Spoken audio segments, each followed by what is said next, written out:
hi to anyone else that's just joined. We're just waiting a few more minutes to let some more people in, and then we'll get started.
Okay, we should probably make a start. Yeah. So thank you everyone for joining us for this webinar today.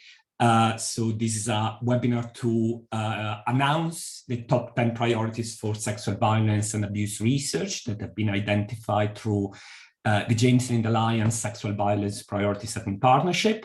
I'm here today with Christina and Kate, who briefly introduced themselves at the beginning of the webinar. They are here to support the technical aspect of the webinar, and they have been research assistants on this project for the past year, doing an absolutely excellent work.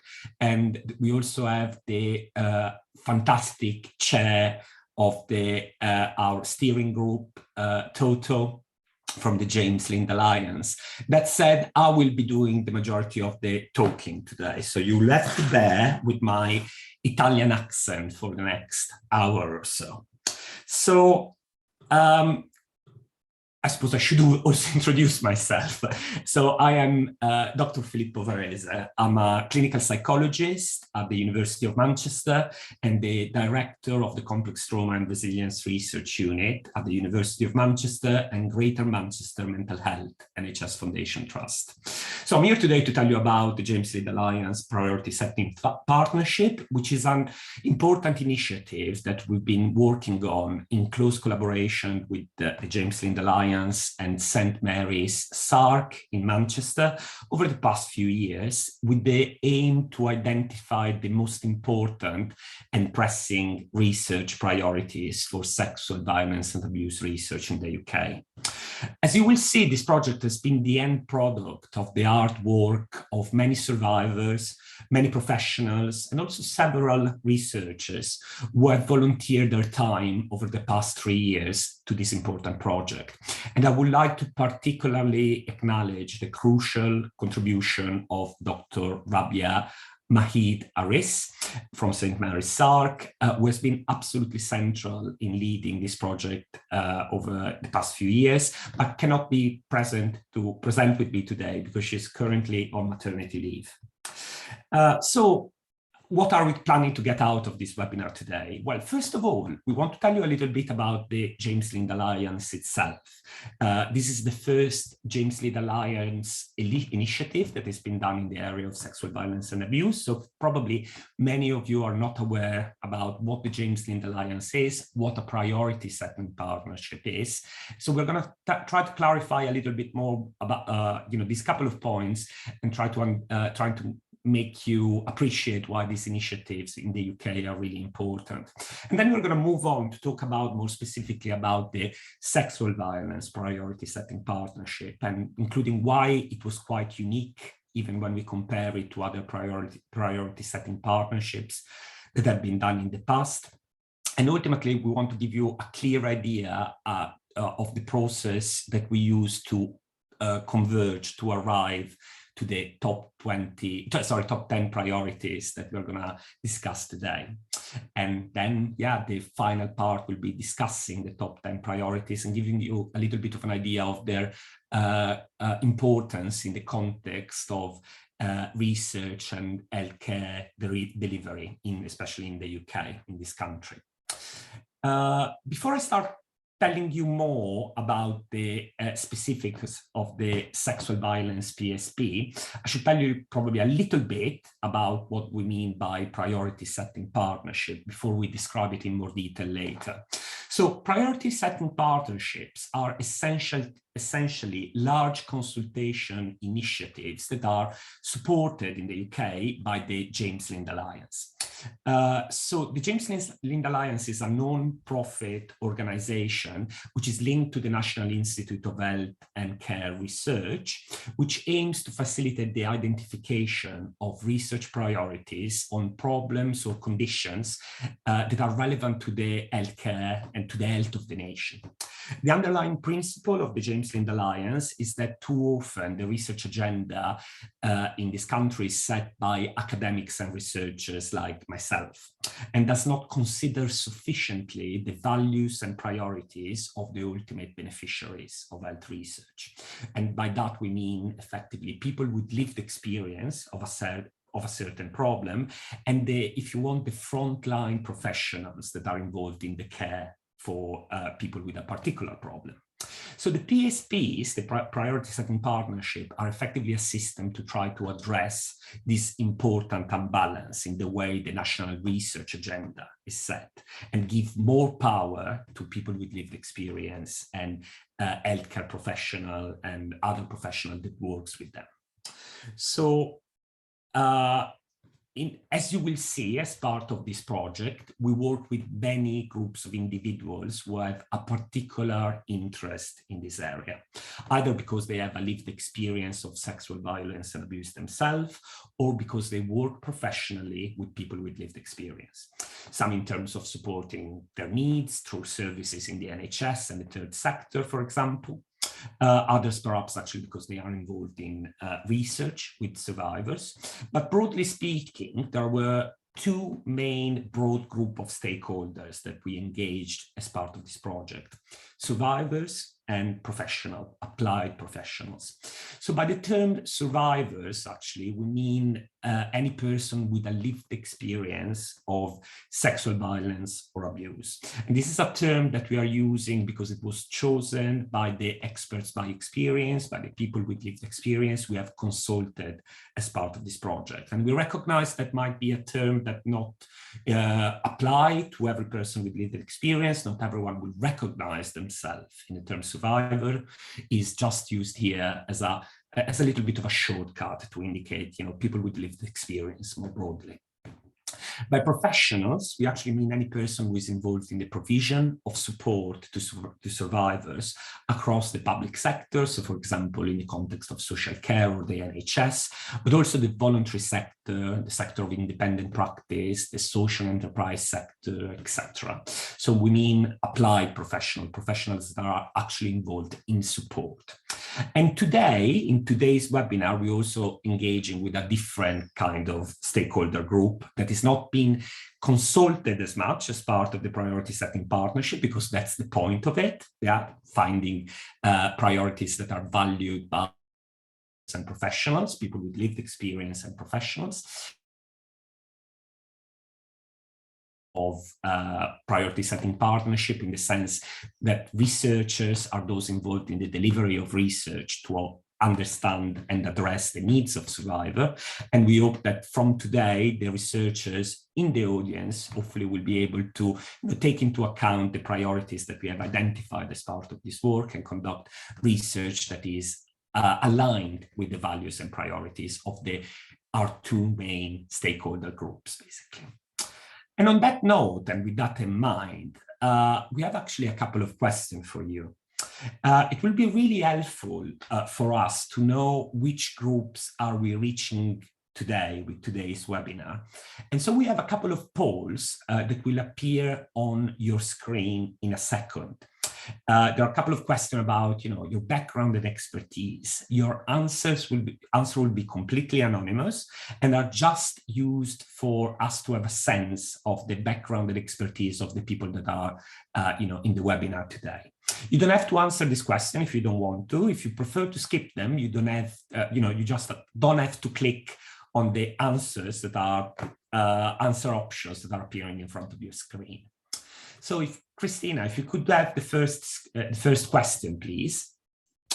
So the first question is actually, what do you identify as in terms of your background? Whether you are a survivor, a professional. A professional will lead the experience because we recognize that people do not necessarily fit neatly in one or the other category. And there are many people out there that might be working professionally with survivors, as well as having a lived experience background themselves. Yeah. So we're going to give you a few more seconds to answer this question.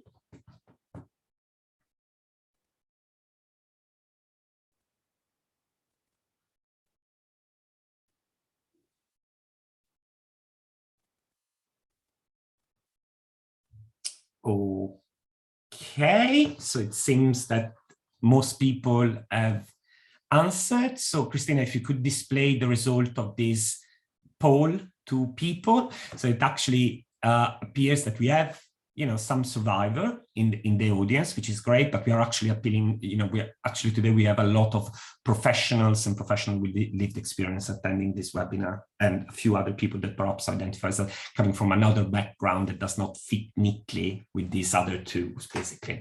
Okay, we're going to move on then to our next question. And this is a question actually about effectively whether you are involved in research. Yeah. So Christina, could we display the next question, please? Yeah. So are you involved in research? Yeah. So are you a researcher or not a researcher, but you are a professional or survivor that in some way has been involved in research project or is going to be involved in research project? And then people that are absolutely not involved in this. Yeah.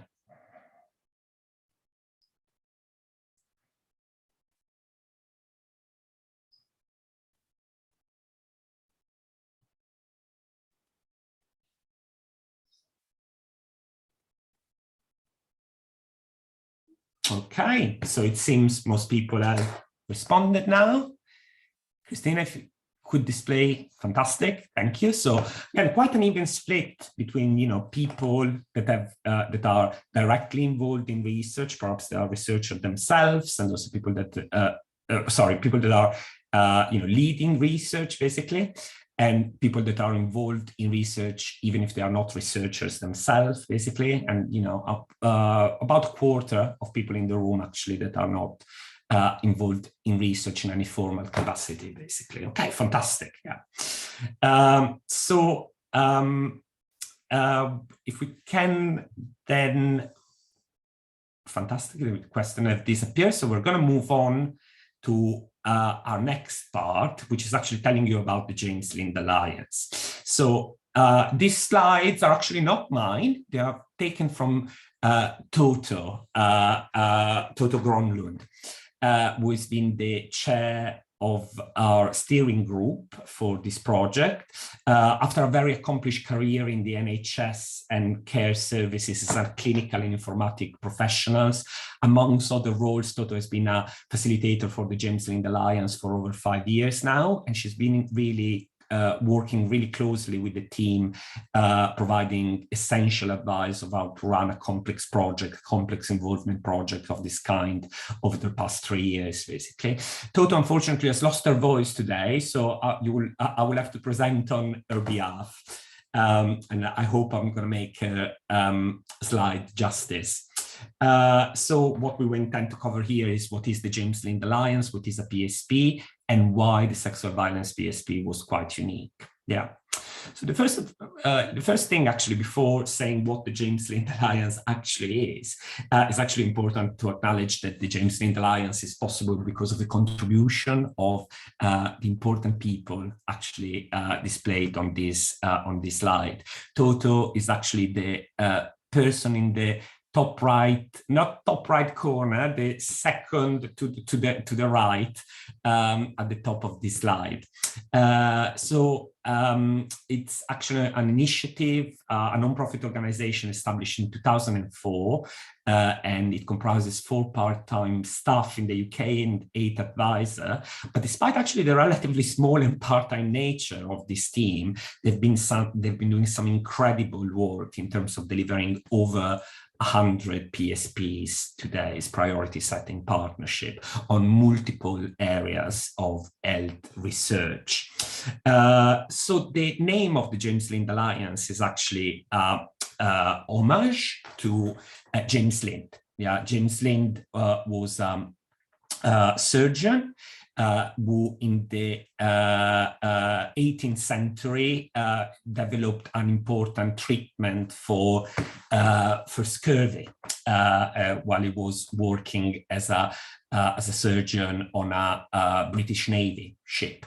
And it's actually the person that is being first credited with the development of, well, what can be regarded as the first randomized controlled trial of a treatment, basically. Which was actually the use of lemons to prevent the development of and treat scurvy. The development of this, of course, methodologies to systematically look at intervention that can work for an health condition had a lot of positive, of course, repercussions on the history of medicine and healthcare more generally. It also had some unintended consequences, which is the increased interest during the Napoleonic war in lemons as a treatment for scurvy, as a result of James Lind's work, actually created the socioeconomic conditions to effectively support the development of mafia in southern Italy. So some interesting socio-political repercussions that last today. But actually the reason why the James Lind Alliance are named after James Lind is not for this adverse event that happened as a result of the increased interest in lemons for the treatment of scurvy. They are not organized crime initiative. They are actually an initiative supported by the National Institute of Health and Care Research to identify important clinical uncertainties that should be prioritized to address important needs from the point of view of people, people that should be the ultimate beneficiaries of health research.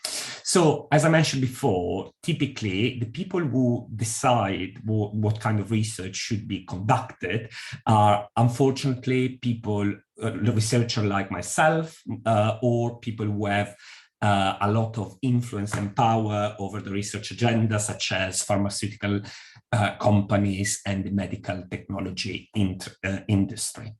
And the priorities of people with lived experience and the people who care for them might actually be considerably different from those of researchers and these other kind of influential figures in setting the research agenda. And it's important that we try to understand these values and priorities more thoroughly and address them.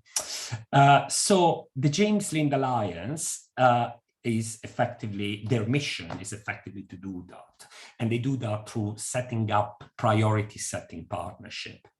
So these priority setting partnerships are typically initiated by a small group of individuals that are interested to add new voices to the research agenda, or to give the power back to people with lived experience and the people to care for them in order for their voice to be recognized and prioritized in the research agenda. They often include people with lived experience, but also family members, caregivers, and frontline health and care professionals. Effectively, this small group of people they work together with the James Lind Alliance, and they begin to prepare a priority setting partnership. And this might include the identification of some fundings to support the partnership, because the partnership effectively involves a range of consultation and engagement activities protracted over a number of months or at times years. So, as I mentioned before, what the James Lind Alliance does is delivering these PSPs to find out what research is important to, first and foremost, people with lived experience, but also potentially to patients, caregivers, and relatives of patients, as well as health and care professionals. And the idea is to bring this group together in an equal sharing of power and identify priorities that all groups agree are important for future research in that particular area. Yeah. So in a PSP, there are multiple people that are important. There is, first of all, a steering group that is directing and managing the process. Yeah, there are partners that are helping to publicize and increase the visibility of particular PSP. And of course, there are lots of other people that are consulted through the process. You know, again, people with experience, professionals. This is typically done through the delivery of survey, at times interviews with particular groups. And finally, an important stage is a final workshop, which is typically attended by 30 people, 30 different stakeholder representatives that effectively have the responsibility to identify the final top 10. Yeah, in all these, researchers actually play actually a minority role, but a very important one. I suppose our job is more to coordinate the process, but we don't have a voice necessarily in what the priorities that are being identified will be. So these are some examples of the different priority setting partnership that have been conducted by the James Lind Alliance. Sexual violence PSP is listed there. These are just examples. As I mentioned before, there are 100 of them, or 100 of them. And as you will notice from this slide, actually, they tend to typically focus either on very specific health condition or physical health problems. And so this is already a little bit of a sort of a novel aspect of our PSP, in the sense that it does not focus specifically on a physical health condition or a mental health, or specific diagnostic mental health condition, basically. Why do they exist in addition to, you know, the ethos of involving people? Is ultimately because by involving people, involving stakeholders, we are hoping to address an important problem that we know it exists in the world of research, which is research waste. Yeah, so the idea that a lot of research that is being conducted basically ultimately does not lead to tangible outcomes that are valued by stakeholder and society more broadly, basically. And some of you might be familiar with this framework that was published by Ian Chalmers in now over 12 years ago, to 12, 13 years ago, about reducing research waste, avoidable waste in the production and reporting of research evidence. I'm not going to go through this framework in detail, but if we look at the left-hand side of this slide, you will notice that actually one of the most important area or factors believed to contribute to research waste is the fact that at times researchers are dedicating time and resources to addressing questions that ultimately by broader stakeholders can be regarded as low priority questions, or where important outcomes might not have been assessed, and ultimately where clinicians or patients have been not involved in the setting of the research agenda, and therefore the identification of the questions that really are of particular importance to their needs. Yeah. So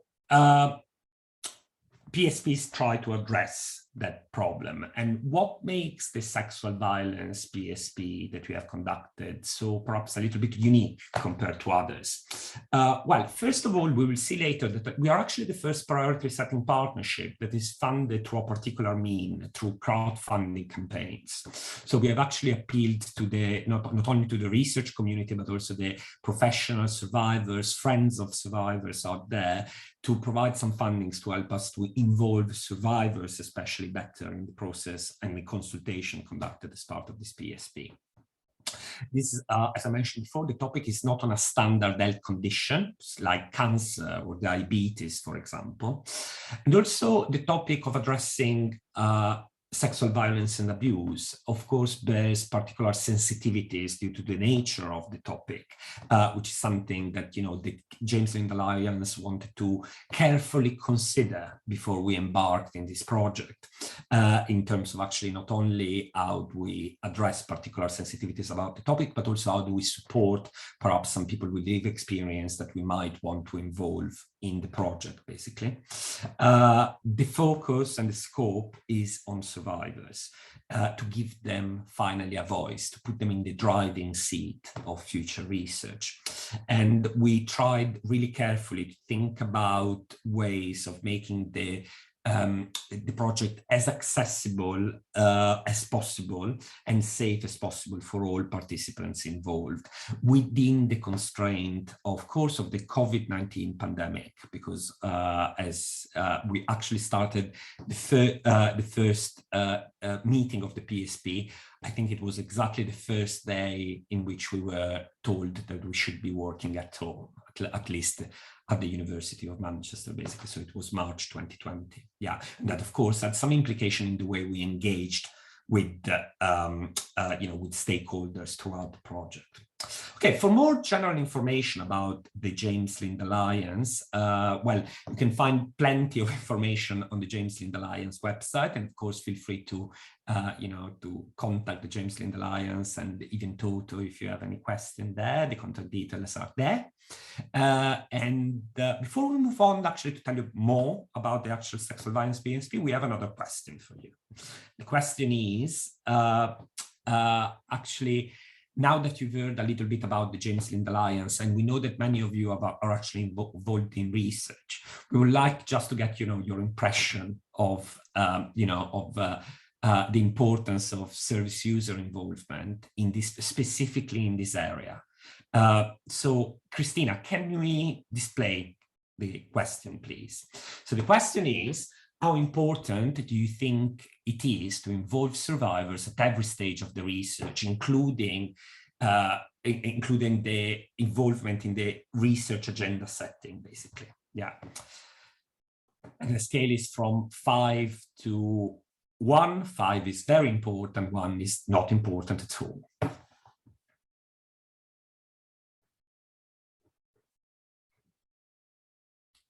Okay. So the answers are climbing up.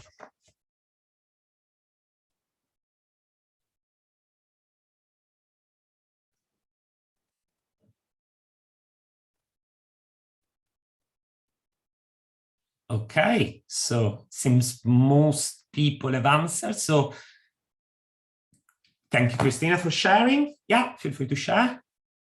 Yeah, I'm not sure if, oh yes, it's displaying now. So, okay, that seems like quite a definitive answer, or a very skewed answer towards the importance of involvement also in our area in sexual violence and abuse research, basically. Which, it's not surprising considering that if you thought that was probably not important, you would probably not be here today listening to this webinar, I suppose. Yeah. Okay, so why did we think that a PSP on sexual violence and abuse was needed, was warranted, basically? So first of all, we know from previous research that the prevalence and impacts of sexual violence and abuse is a widespread problem, not just in the UK, but worldwide. And there is extensive research that has already linked exposure to sexual violence and abuse to a range of potentially debilitating and distressing difficulties, both in terms of physical health and mental health. Regardless of this, actually, sexual violence has been highlighted as a potentially under-researched area.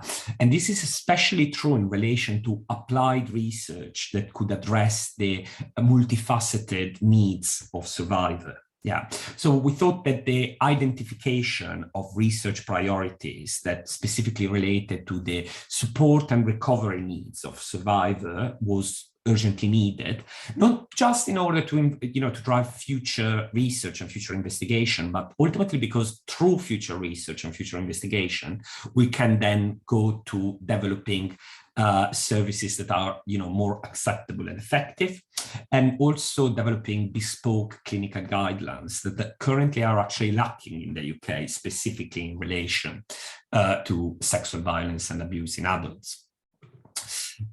So how did we initiate and deliver this PSP? So as I mentioned before, the involvement and engagement of both survivors and professionals was crucial, and these were crucial from the start. We started this like every other PSP. We assembled a core team involved in initiating the process, basically, in collaboration with the James Dade Alliance. And this included both health researchers like myself, tasked with managing the PSP process, but also SARC clinicians and people with lived experience of sexual violence and abuse. And we also involved stakeholders from the early stages of the project, in particular through a crowdfunding campaign that we have conducted to raise funds to support the involvement activities that we had planned for this PSP. So this was due to the fact that there are no large UK charities that are specifically set up or large enough, I suppose, to support projects related to sexual violence and abuse research. So this is an unusual step for a PSP. Most often these initiatives are funded by large charities who have a particular interest on the focus of the problem examined by a PSP, such as, for example, Cancer Research UK for PSPs related to cancer, for example. So in the area of sexual violence, similarly large charities are not as common. So we worked with the University of Manchester crowdfunding campaign to promote the visibility of the PSP, first of all, but also to appeal to the public to support this initiative. In the next slide, I will be showing you one of the promotional videos that we have produced as part of this crowdfunding campaign. And this video features one of the members of our original core group, Dr. Eleanor Longden, who is a survivor. She's a mental health activist and a person with lived experience of sexual violence and abuse, and a lived experience researcher at Greater Manchester Mental Health NHS Foundation Trust.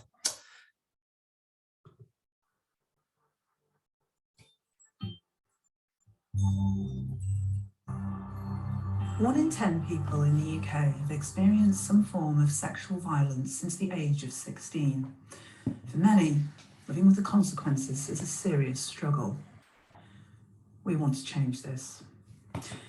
We're a group of survivors, health professionals and researchers who want to put people with lived experience of sexual violence in the driving seat of future research. We're raising funds for survivors to work alongside health professionals and identify the most important questions for research into sexual violence. This work will improve the way UK health services support people affected by sexual violence, help us understand what survivors need to support their recovery, and identify important unanswered questions about the best way we can care for the people who need it. We need your help to make this happen. Unfortunately, there are no large national charities that can support this project, so we're relying on you. Your support, no matter how small, will help us undertake this important work. Please pledge today to help us improve the future for survivors of sexual violence.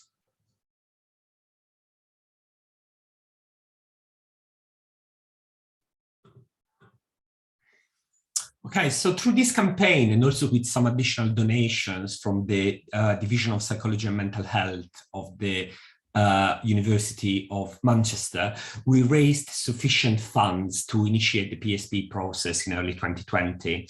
So on this slide, I'm just giving you an at-glance graphical illustration of the main steps that are involved in the setup and delivery of a James Lind Alliance priority setting partnership. So the first step, and one of the most important steps of the process, is actually the creation of a steering group, or a steering group that involves both expert by experience and expert by profession, which met in the context of our project on a monthly basis to make key decisions on all aspects of the project.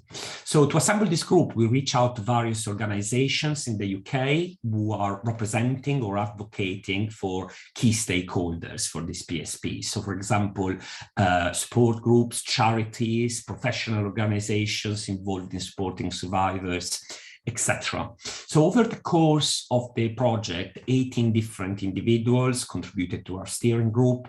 This included both 9 individuals with lived experience, many of which also had a professional background in relation to support of survivors, and also 9 people who identified as only having a professional involvement in this area. I will describe later in more detail each stage of the PSP in a little bit more detail, but hopefully this slide gives you an impression of the fact that these projects actually involved multiple phases and multiple, for the researchers out there, multiple methodologies basically to reach out, to reach the top 10.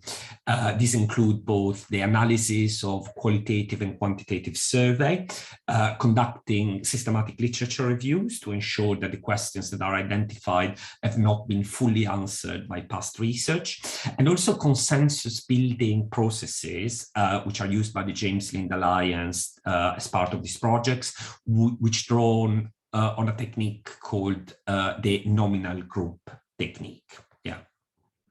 But again, I'll mention something a little bit more in a second. But before, I wanted to give actually voice to some members of our steering group, which will tell you a little bit about, why they thought this project was important. Why is it important for them that to ensure that there is active and meaningful involvement and engagement of survivors in research, and also a little bit about their experience of taking part in a process of this kind. So we're gonna meet Rachel and Jane.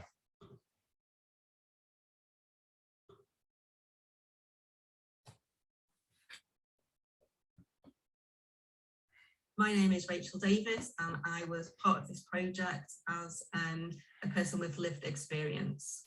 My name is Jane Shabu. I'm an abuse survivor as a child and as an adult, and I'm part of a survivor-led organisation called Survivors' Voices, and was involved as both someone with lived experience and with experience of survivor involvement in research. I got involved actually through my colleague Concetta Perot, who's another survivor researcher who was involved from the beginning. Because as an organisation,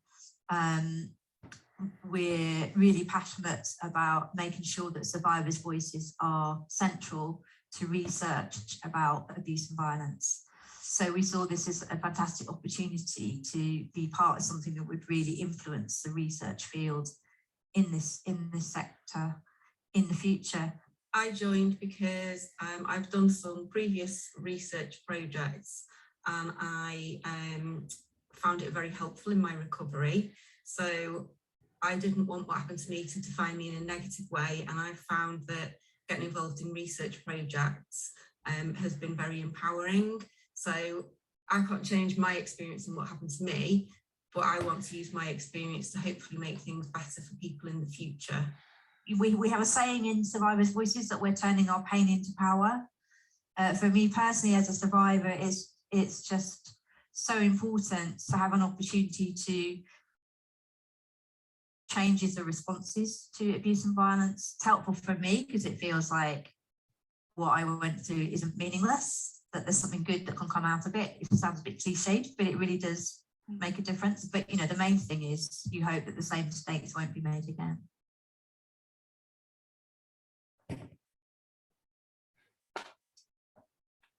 was really impressed with the process. I hadn't been involved in this before, and was really interested to learn about how it happens. I thought the process worked really well. I was really impressed with how committed everybody was to making the top 10 really meaningful for survivors, and I felt really heard. I was there in my capacity as having lived experience, so I'm not a researcher or a professional, and yeah, I just felt really valued, and that I felt like my voice was really important to the project. I think one of the key things that really stood out for me was the amount of effort that we went to, the steering group as a whole went to ensure that the process was inclusive.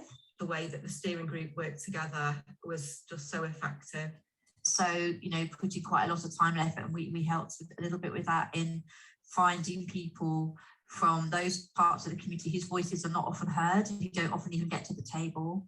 When we were disseminating the questionnaires, it was trying to get it to people that possibly normally wouldn't be included. So, for example, ex-prisoners. When we were doing the priority setting, that those voices were amplified. So just because maybe there was only one or two people there representing a particular perspective, it didn't come across as a minority voice. It was actually amplified and strengthened, and really careful attention paid to that. And that's the other thing that struck me within that process, how well it was managed, that we are able to respectfully listen to and really hear each other's points of views, where there was a little bit of a little bit of negotiation around how far up the priorities things came. It was such an inclusive and respectful process, and I think from the feedback, people did really feel that had been done carefully and sensitively. The way the whole project was managed was incredible, really. Okay. So the members of our steering group have already hinted a very important factor, a very important element that we have really kept at the forefront of our mind right from the start, which was inclusivity. Yeah. So from the onset, the team and the steering group acknowledged the importance of giving a voice to groups that are seldom heard in this area. These seldom heard groups, for example, are survivors that identify as male, those belonging to sexual or ethnic minorities, and also survivors from particularly vulnerable groups. So, for example, people with intellectual disabilities. So people who might have specific support needs that are underserved. And throughout the process, we have made an effort to ensure that the voices of all these different groups were represented in the process. However, of course, we incurred in some limitations due to the pandemic, as I mentioned before, although we had planned, for example, activities to engage also face-to-face with certain groups rather than just online.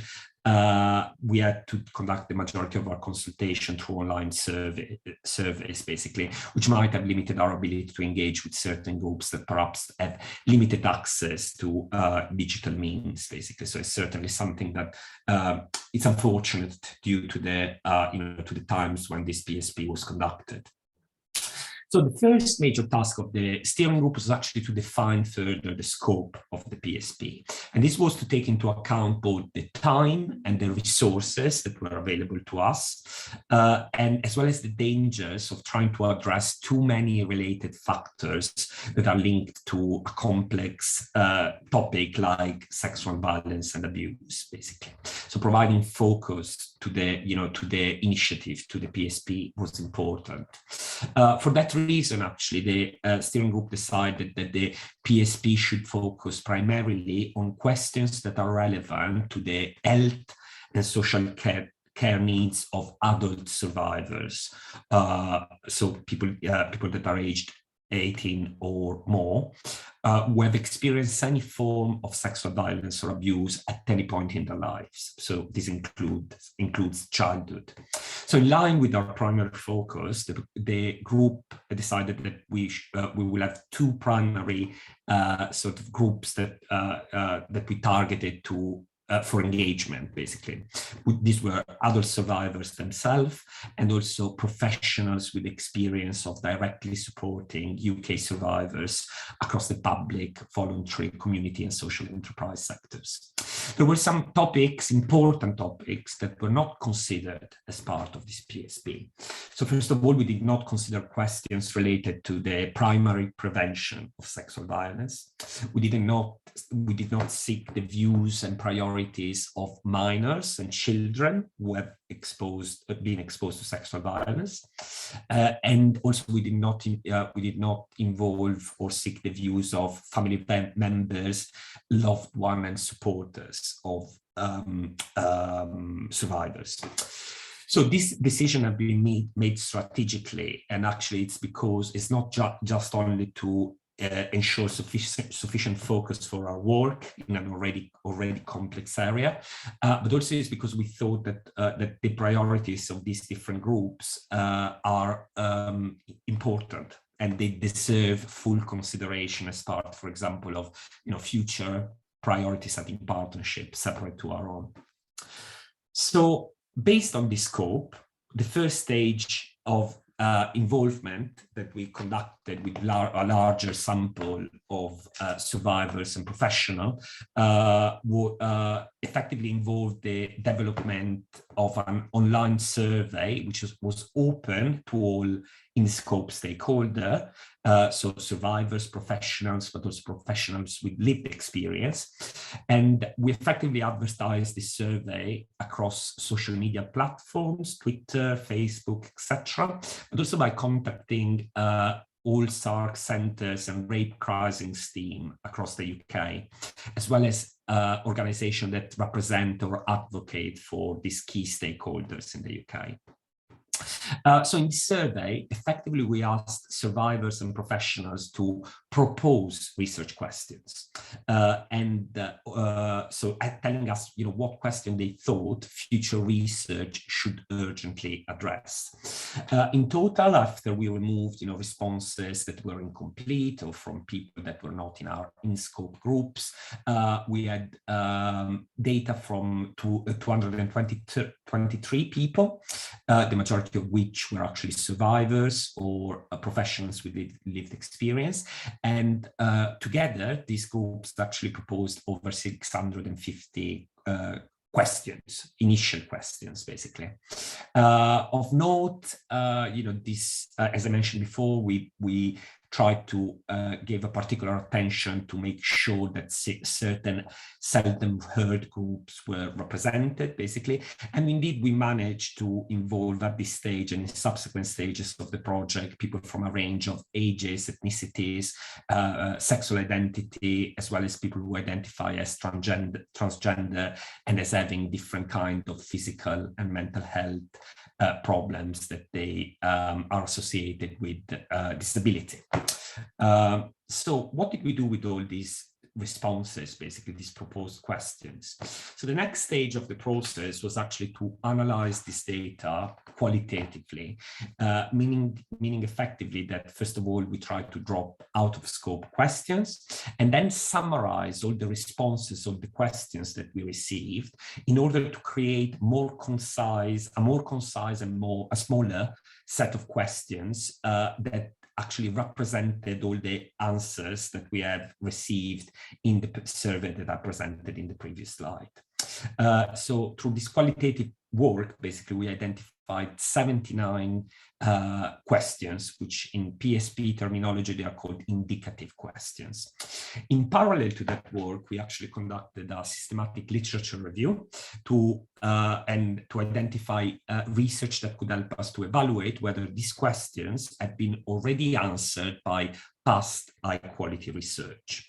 And it is worth noting at this stage that the bar that is set by the Gender-Slimed Alliance in order to confirm whether a question has already been answered by research is actually I is actually an I one. So we only consider the question as being fully answered if it was answered by a systematic review or meta-analysis that has been published in the previous 3 years, or by important literature reviews conducted by organizations such as NICE or the Cochrane collaboration in the previous 10 years, basically. Yeah, so we use a very high bar to determine whether a question is fully answered or not. And through this process, actually, we found out that only 5% or that only about 5% of the questions that we had identified had been answered fully by past research. So there were 75 questions that have not been fully answered by past high quality research in this area. And this is not surprising. It's similar to the other PSPs that have been conducted by the James Lind Alliance. It would tend to find that a lot of the questions that are actually proposed by people with lived experience and other stakeholders involved in these PSPs tend not to be fully answered by research yet. So what's the next step? So the next step was actually setting up another survey, this time actually asking survivors and professionals with lived experience to rank the 75 questions that we have identified as being unanswered. Yeah. So in this survey, people effectively could select up to 10 questions that they were most valued and important to them. Yeah. Again, we managed to engage people from a range of different backgrounds, basically for this one. Perhaps actually the figures are slightly more skewed compared to the previous survey we conducted. We actually managed to reach a larger number of in-scope respondents, basically. And that led then to the final stage of the process. So the last stage of the PSP was actually a final prioritization workshop that took place in November 2021. So ahead of the workshop, the steering group considered all the top ranking responses of key stakeholder groups, but also seldom heard groups that were collected from the survey I illustrated in the last slide. Yeah, and they used these responses to carefully select a list of the 18 top ranking questions that represented not only the views of our most important stakeholder groups, survivors, professionals with lived experience, but also took into account the most important ones that were identified by people in the LGBTQ+ community, for example, people identifying in certain ethnic minority groups, male survivors, etc., basically. So this list of 18 questions then, it was brought forward to a final workshop, a whole day workshop that was facilitated by Toto and other staff from the James Lind Alliance. At this workshop, 31 different stakeholders, which included both survivors, professionals with lived experience from a variety of backgrounds in terms of gender, ethnicities, and sexualities. These individuals attended the workshops and effectively participated in, they were split into small groups and participated in in-depth conversations about their priorities, and they ranked individually and also as a group these priorities multiple times, leading to then different set of rankings that are aggregated by James Lind Alliance facilitator to come up with a top 10 list of priorities that we're going to finally show you in the next slides. And people will also give an opportunity to dispute these priorities before final consensus was reached, basically. Yeah. So what we are illustrating now is the end of that process, basically. The final top 10 that have been identified in the workshop back in November. So some things that I would like to highlight before we actually show you these priorities, that to many of you, these priorities will not be new. Yeah, so there are no huge surprises there. And that actually indicates that perhaps there are certain areas that are very important and valued by professionals and survivors that simply have not been addressed sufficiently or in a definitive way by research. So this hopefully should be an opportunity to refocus, the research effort and really deliver applied research that fully address what stakeholders think is important. Yeah. The second point, and it's a very important one, is these top 10 priorities do not mean that other questions that have been raised through the process or other questions that other people like yourself might be working on are not important. Yeah, it just means they did not meet, they were not ranked high enough in the exercise that we conducted, basically. Yeah, but actually all the priorities that have been examined as part of this project will be disseminated, will be available on the James Lind Alliance website, and hopefully they will all be springboard for ideas for those of you that perhaps are working or interested in areas that are not directly related to the top 10 that we are presenting today. That said, the top 10 are so sufficiently broad that I think can accommodate a great deal of research interest out there. So what are our priorities? Okay, this is just an infographic that is not a full description of our research priorities, but it's something that we'll be putting on the our JLA website and the other platforms that we are using to disseminate the findings of this PSP. And hopefully they will give you just an at-glance sense of the research questions that survivors and professionals feel should be prioritized by future research in the UK. Many of these questions are surely, as I said before, not a surprise to many of you. And for several, there are already some important initiatives or projects that are taking place in the UK in order to address them. Still, the final set of our 10 priorities reflect aspects of sexual violence and abuse that have not been sufficiently or fully scrutinized by research, and they deserve further attention. I'm going to describe and discuss some of these priorities in groups because there are some important thematic links that we have identified between these priorities, basically. So first of all, there is a group of priorities that we have identified that pertain to the support and outcomes that are most valued by survivors themselves.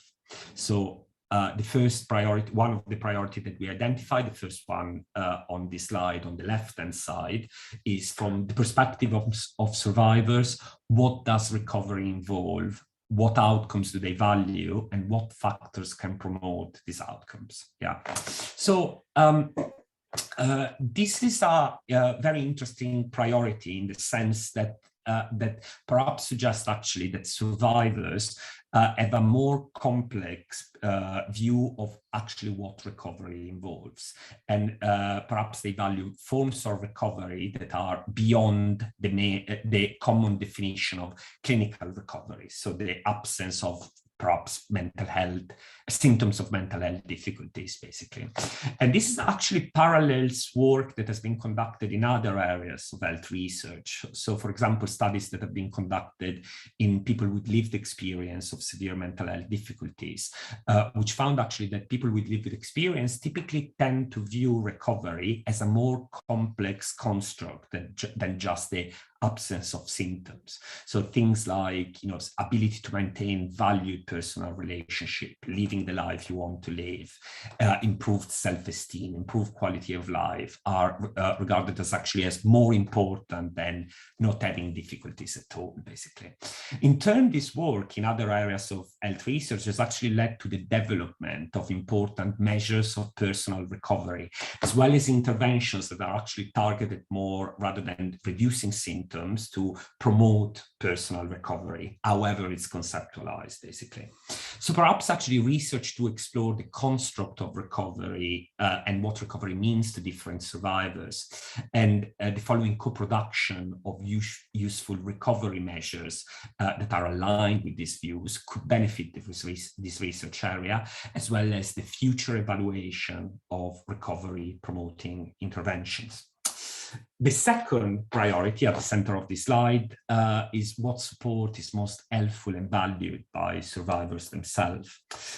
So this effectively relate to the perceived mismatch that we've heard over and over again as part of this initiative between the support that is currently offered by many services and the perceived need of survivors, basically. As you probably, many of you will be aware, there are frequent complaints about the lack of access, for example, to specialist care and the importance of support coming from, understanding and non-judgmental services and professional. This priority effectively highlights that it's important to maximize the availability of services that are genuine, services and forms of support that are genuinely valued by survivors. So the third one is actually putting more the focus on the needs and the valued support for a particular group of survivors, those with non-recent abuse, which, as you probably most of you can appreciate, is a group that often has been poorly served by mainstream services due to a range of barriers that I've already identified also by previous research. But still, there is limited shift in knowing exactly what intervention, services, forms of support could best serve the needs of this group of survivors. And ultimately what we need is implementation research. How can we implement better support for these particular groups, basically? Implementation is a little bit of a running stream, actually, throughout many of our priorities, rather than basic research. Okay, the second group of priorities actually related to addressing the support needs of specific survivor groups. So several priorities related to the research addressing the needs of survivor groups due to group-specific challenges and barriers to receiving appropriate, acceptable or valued care. So the one that was most notably identified in our top 10 are the needs of people who identify as being people of color or belonging to Black, Asian and minority ethnic communities, but also those that who identify as belonging to the LGBTQ+ communities. So we know that the needs of this group are particularly important in the sense that they are likely to be underserved by available interventions and forms of support. So for example, LGBTQ+ survivors have been a number of barriers have been identified in relation to that group. So, for example, concerns about support that they might receive from gender binary services, misunderstanding or lack of knowledge in relation to LGBTQ+ abuse, issues related to stigma, issues related to other systemic inequalities, etc. Similarly, many individuals who identify as belonging to ethnic minority groups also experience additional challenges. So, for example, the lack of culturally appropriate services has been identified by previous research as an important reason that might contribute to the fact that certain groups do not sufficiently report incident of abuse and seek support. So again, these priorities highlight the importance of attending to the specific needs of particular survivor groups. But actually, while the needs of these two groups have been identified in our top 10, that does not mean that the needs of other survivors group are not important. Actually, quite the contrary. So both our steering group and the attendees of our final workshop recommended that all future research addressing the priorities identified through this PSP should make effort to be inclusive and responsive to the needs of minority groups more widely, beyond just those that are named in these specific priorities.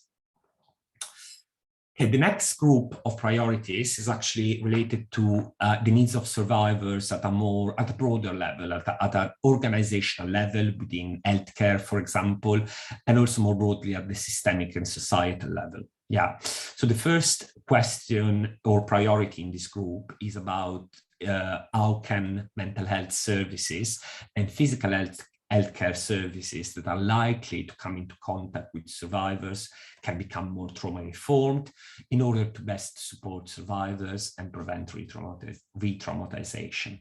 So this is a priority actually that resonates with national initiatives to implement trauma-informed care.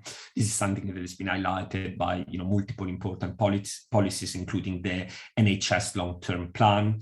And although we know that the trauma-informed care is already highlighted in several national policies, there is a specific lack of research actually looking at the effectively whether the system are effective. They make a lot of sense, yeah, but there is no high quality research actually looking both at their effectiveness and the large scale implementation of trauma-informed approaches across healthcare services. This is something also that was highlighted by the NICE guideline for post-traumatic stress disorder a few years ago. So again, our recommendation from our stakeholders actually that further research should be directed in that area. The second priority is about how can access to high quality psychological therapists for survivors could be improved. Access to high quality psychological support is often seen as a necessary step, a necessary condition for truly trauma-informed organizations and services. And therefore, that's why this is a priority that is closely linked to the one above. What we found as part of this PSP is essentially while there is a good evidence base for certain psychological interventions to treat specific consequences of sexual violence and abuse, such as post-traumatic stress symptoms, actually a lot of our stakeholders said that this was an important area of research, which actually perhaps highlights the fact that there is not sufficient knowledge out there that there are effective interventions for post-traumatic stress, but also perhaps actually, and this where our interpretation tends to converge, there is actually no sufficient access in many areas to high quality psychological intervention for post-traumatic stress. Or perhaps at times survivors have got multiple more complex difficulties that is seen by many services and as a reason for not offering that kind of support. Yeah, and we know from research that actually that should not necessarily be the case. So for example, I'm talking about complex comorbidities like having psychosis or attracting a diagnosis that will be consistent with a personality disorder, for example. That's not necessarily a reason why not to offer trauma-focused support for survivors. And of course, people actually spoke to us about looking beyond PTSD. So good quality psychological support should not just focus on trauma-focused CBT or EMDR therapies that are specifically focused on these specific psychological and emotional consequences of trauma. They should look at the more multifaceted needs of survivors of sexual violence and abuse. And the final priority in this group is actually looking more broadly at the societal level, and especially at the fact that there are stigmas and misconceptions about sexual violence and abuse that might have an impact on the well-being of survivors. So the question actually is what intervention with the general public could reduce misconception and stigmas about sexual violence and abuse and their consequences on survivors. So these stigmas and misconception can range from from group-specific rape myths, like that males cannot be sexually abused, but also to broad victim-blaming messages that are unfortunately far too common in society, as well as negative also reaction that people might experience when they are disclosing abuse, basically, or that they have been victim of violence and abused. As mentioned, all this can have an additional impact to the mental health and well-being of survivor, and they also could potentially represent important barriers to reporting and to help seeking, potentially increasing actually in some group the risk of future victimization.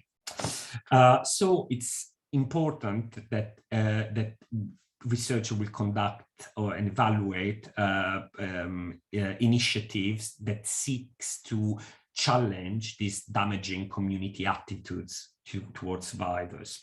And this research actually perhaps could be informed by the insights and the methods that have been gathered in past research to evaluate both successful and also unsuccessful anti-stigma programs, because we can learn quite a lot from failure sometimes. Yeah. So for example, I'm thinking about certain mental health stigma reduction campaigns. And this research has been, really valued by many people we spoke to. Okay, final set of priorities actually call for the addressing of the potential impacts of the involvement in the criminal justice proceedings. And this includes also the process of police reporting and police investigation, and the impact that these have on survivors' well-being. So I'm not going to read in full these two priorities, but effectively they relate, they resonate with the findings of past research that are suggesting that many survivors, the experience of the criminal justice system of many survivors is actually often harmful or unsatisfactory, and some people even describe it in past qualitative research as more harmful than the original assault or the original abuse in itself. We know from research, again, past research, that many survivors can experience re-traumatization and or secondary victimization as part of their contact with the criminal justice system. So effectively, this means that they are exposed to insensitive or victim-blaming practices, which have an impact on their well-being, basically. And there is also evidence that this could disproportionately affect certain survivors groups. So in particular, those that are affected by the other levels of inequality. So for example, racial or gender-based kind of inequalities. So these priorities ultimately highlight the importance of ensuring that abuse reporting and investigation becomes more survivor-centered and trauma-informed. So, for example, future research could be dedicated to the development of specific training to reduce victim-blaming biases amongst police officers and other professionals that are involved in the legal system, in the criminal justice system. So this is just one example of potential ideas that could be, or potential project that could be focused in this area. Another important aspect is also the evaluation, perhaps, of better ways and better system to specifically support the emotional and psychological needs of survivors as they go across the different stages of the criminal justice proceeding, considering the additional impact that this could have on their well-being. Okay, so what are our take-home messages? So first of all, our priorities are not new. Yeah, I think if any of us sat down with a large enough group of survivors and asked what their opinions are, we'll probably have come up with similar themes. Yeah. And they are probably a reflection of these priorities are a reflection of two factors. First of all, survivors and the professionals who support them agree that they are not receiving perhaps the support that they need, a support that is adequate, and they want their views and preferences to be considered further in improving the care that is currently available in this country. And ultimately, as researchers, we need to conduct more definitive research, basically, to address these priorities and the values of valued topics by survivors and professionals. The second take-home message is, although I've illustrated here the top 10 today, all uncertainties that were raised by our stakeholders are worth of consideration, and all will be disseminated with the findings of this PSP. And although some priorities focus on different survivor groups, all the research should be inclusive and responsive to those of all minorities, of all groups that are affected by sexual violence and abuse and might experience specific challenges or difficulties. And ultimately, more research is needed. Only 5% of the proposed research questions were fully answered. and hopefully we've got work to do, I suppose, to try to develop better clinical guidelines for adult survivors. Basically, further work in this area is needed. Something that really crystallized my attention, or something that really jumped out at me was on working on this project, is that we don't have any nice guidelines for how to best support survivors. We are relying on other pieces of information provided by clinical guidelines. So that's certainly a piece of work that is urgently needed. Okay, all information about this project, our priorities, are going to be available in the website of the James Lind Alliance. The address is here, or you can just type James Lind Alliance Sexual Violence and our website will appear. The material is going to be available from next week. We wanted, not to give too much spoilers and out there before this conference today. And for the researchers out there, in the audience, there's also a very important initiative to highlight, which is the rolling call issued by a number of programs of the National Institute of Health and Care Research that are specifically related to the James Lind Alliance priorities. So effectively, the NIHR will accept and will give consideration to any kind of research project, good quality research project that is going to be submitted for funding to the NIHR if they are addressing the priorities that that are linked to that, to our project or other PSPs conducted by the James Lind Alliance. So if for those of you that are working on research in this area, I hope that the priorities we identified today are going to help you to design good research and to and perhaps increasing a little bit your opportunity to get research fundings to address to deliver research that truly address what is valued by survivors through funding schemes like this one. Okay, and I've talked for a long time, so now a final word in line with the spirit of this initiative, I think should go to the members of our steering group again for some final advice to the researchers out there on how to go about this, conducting high quality or good involvement research in the future.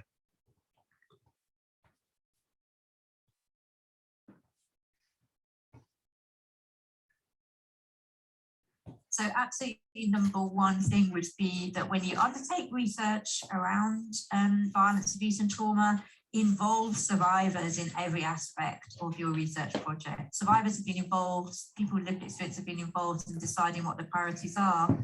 They also need to be involved in the research projects going ahead. So number one, please involve us. Absolutely, 100% agree. I think it's really important to involve survivors from the very beginning, so from the design of the research question all the way through to the end. The second thing is to do that in a genuine way that isn't tokenistic.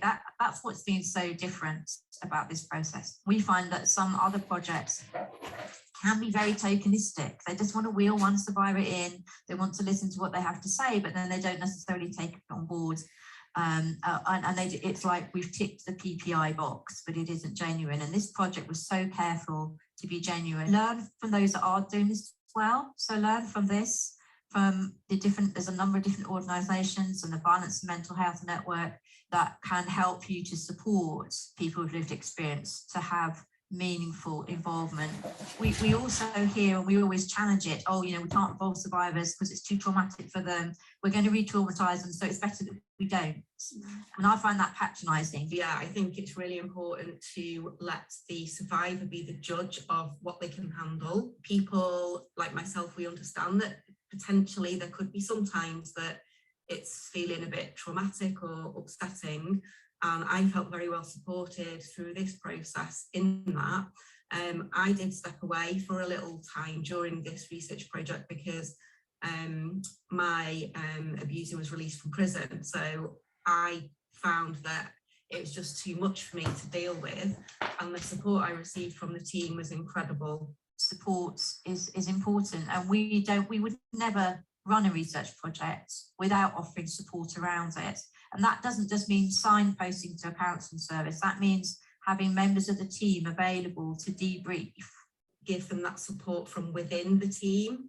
So not just have an external counsellor available, but somebody that's working on the project so that understands the process. When there's been a meeting or when you've worked on some data, you know, that people who understand what the material that you've just worked with, not just an outside service, as well as looking at wider support. I think without that support, without knowing there was that support within the team, potentially at that point I might have dropped out, but knowing that there was someone that I could talk to and feeling supported, and yeah, being given the opportunity to decide for myself when I felt ready to come back, that was just so helpful in keeping me engaged in the project.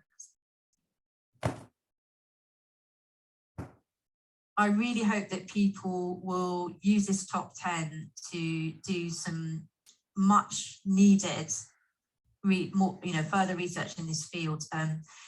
It's an under-researched area, and it's particularly low on involving survivors in research. We had an MSc student did a project with us a couple of years ago and discovered that only 12% of the research projects about abuse actually involved abuse survivors in the research, which is incredibly low. I wonder about that, whether researchers almost feel afraid to approach survivors because they're worried about re-traumatizing them. So that might explain why survivors aren't included in a lot of the research. So I think for me, I would say to researchers, just approach us, ask us. There's so many survivors that want to get involved and want to help with the research, and we want to be heard, we want our voices to be heard, and we do want to make it better for people that are experiencing sexual violence and abuse. This is a fantastic opportunity to research the things that really matter to survivors. For me, there was no surprises in the top 10. In that, I think if you got a group of survivors in the room any day of the week, you'd have come up with pretty similar lists. A bigger list, you know, maybe, but there's no real surprises there. The other thing that I would say is the top 10 is really important for research, but don't forget about the other priorities as well. In a way, what's surprising is that researchers haven't understood that these are the priorities of survivors before now. So here's a fantastic opportunity to refocus the research field into where it's really needed, the things that really matters to survivors. So I hope that this is the real encouragement for people to break some new grounds in research, and I'm very excited to see the results.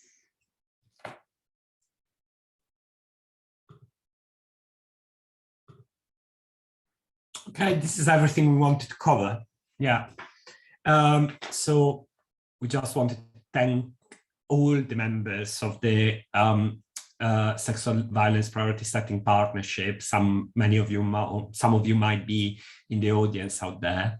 Actually, this is not, of course, a full list. There are several people that decided to remain anonymous, and they would like not to be acknowledged because of the sensitivities around the topic and their personal history. But it just gives you a sense of how many people have actually dedicated so much time to this initiative.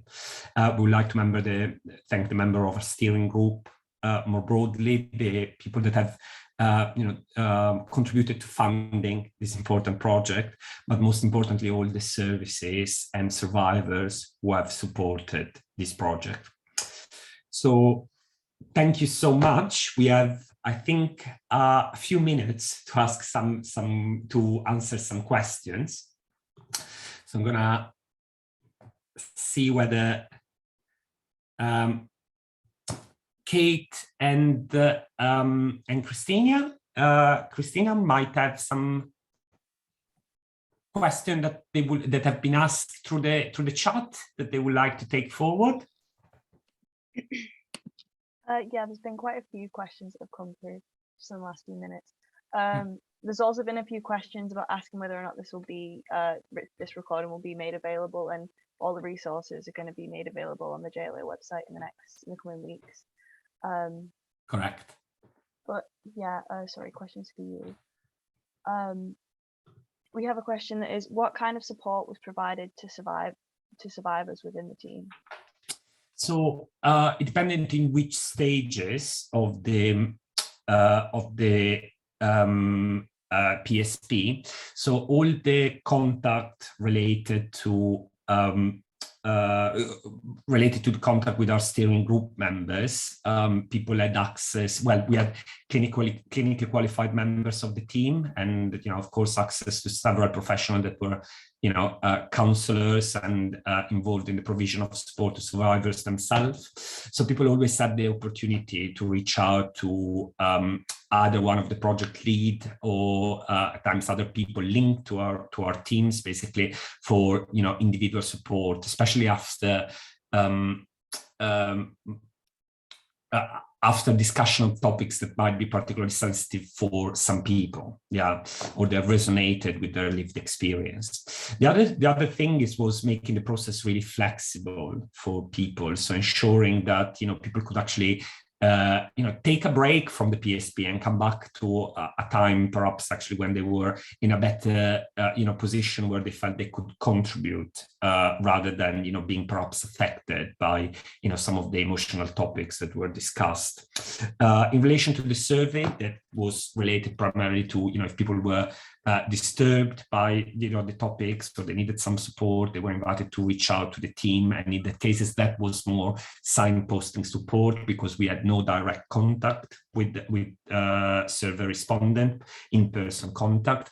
And of course, again, qualified clinically qualified members of the team were available at the final workshop for picking up any people that might require a little bit of a chat, because again of the activities that were conducted. So I suppose it points to the importance for certain topics to have people within the team that are perhaps experienced in the area and that could pick up different different kind of forms of perhaps a little bit of understandable distress that some of this conversation can bring up.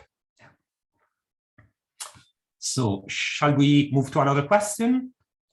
So we've got one here that says, considering that survivors are very difficult to access, as gatekeepers are the NGOs themselves and they often don't allow access, could you please suggest how survivors can be approached for studies? So this was not it's not a massive project for this problem for this project, because we could reach out, especially through social media more broadly, and actually was really, engagement through social media was really successful for this project, basically. So that's certainly a route that could be explored depending on the research question that people are trying to answer. I think ultimately we do need to forge partnership and meaningful partnership with services, basically, so that they are not gatekeepers, but they are actually, people that are fully invested in the health research that we are doing, basically. So especially when we are looking into try to do applied research in NHS setting, that's a necessary precondition, basically.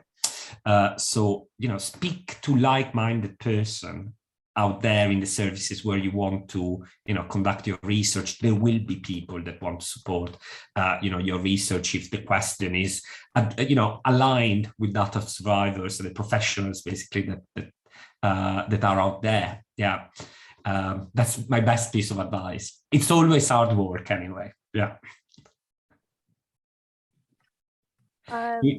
Sorry, carry on. Go ahead, Kate. There's a question here. There are many cases in relation to sexual violence and abuse, but these days we see the number of cases are increasing in number around the globe. Can you please suggest a few which can help in stopping such? Excellent top 10 priorities there. So it was breaking up a little bit, Kate, sorry. So the question is about there are raising numbers of incidents of abuse and violence. I think, I'm not sure the question isn't entirely clear. It just says, can you please suggest a few which can help in stopping such?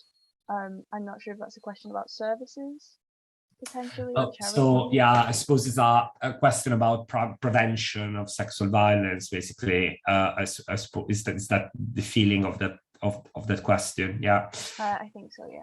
Yeah. Well, I wish I had the answer. Sorry, Christina? And prevention, she's saying prevention and specific. Yeah, prevention. Yeah. I hope, I wish I had a very good answer for that. Ultimately, the primary prevention should be a priority, basically.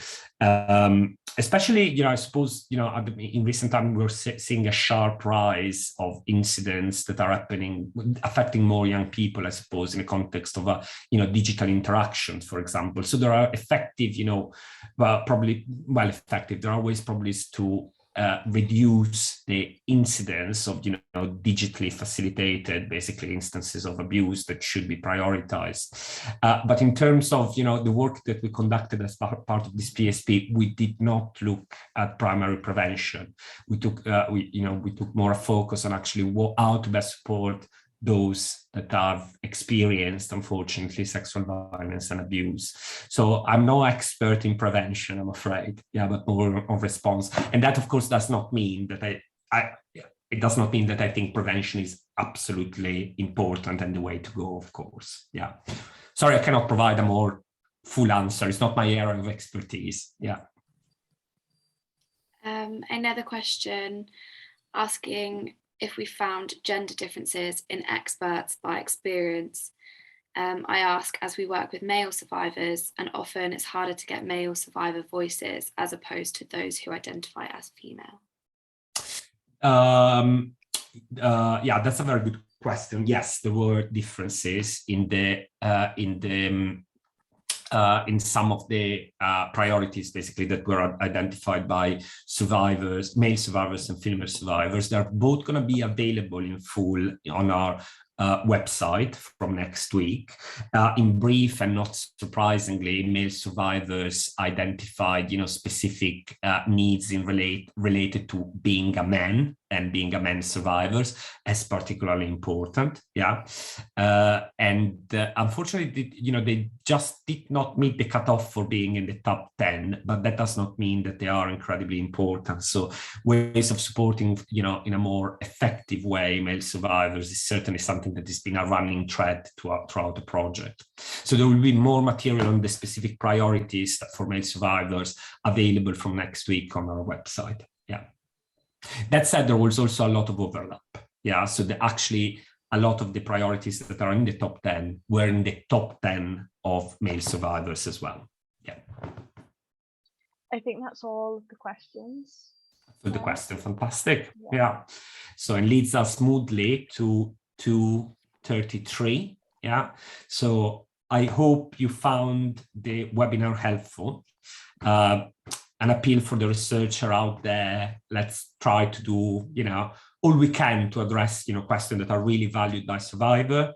And we are really, open to hear from you and the projects that you're currently doing, and help in any way we can basically to, make sure that this, that effective research is delivered basically, and that these priorities are disseminated amongst our colleagues as well in the most effective way possible, basically. So, and thank you so much for your time.